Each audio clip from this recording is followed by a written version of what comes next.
The Dalai Lama and I bid you greetings.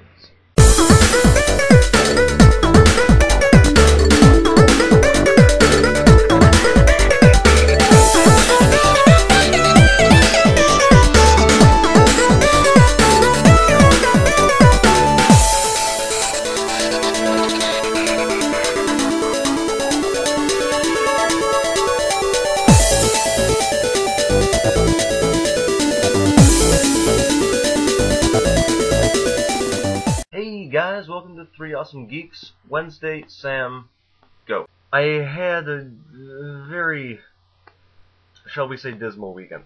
But one of the good things about it, I managed to pick up a copy of Abbie Hoffman's Woodstock Nation, which I haven't gotten a chance to really sit down and read yet, but he was one of my favorite people from the 60s. He's a pretty cool dude. And this is one of his earlier works when he was still getting his head on straight. Other book being read, A Canticle for Leibowitz, Walter M. Miller. Whoa.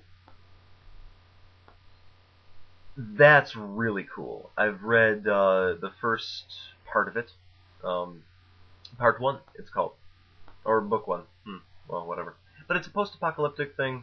You might have noticed that I've been reading a bunch of those lately. Yeah, there's a reason for that. Taking a class. You might know that already. Whatever. I don't care. You just found out again.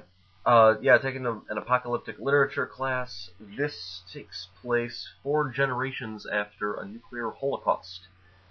And, oh, it's so cool. It's like one of those, what would happen if everybody blamed the scientists for war and went crazy and burned books and killed intellectuals, etc., etc.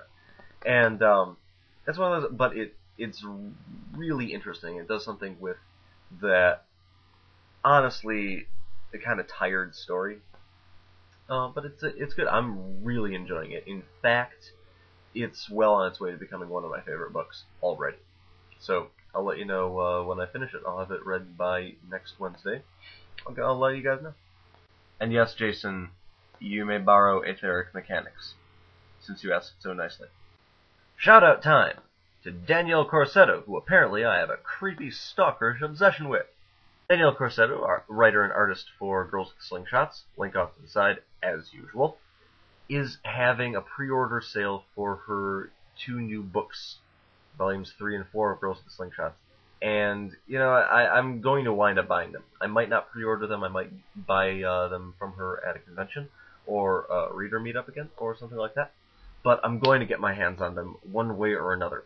And this part, the newer stuff in Girls with Slingshots is my favorite of all of the strips.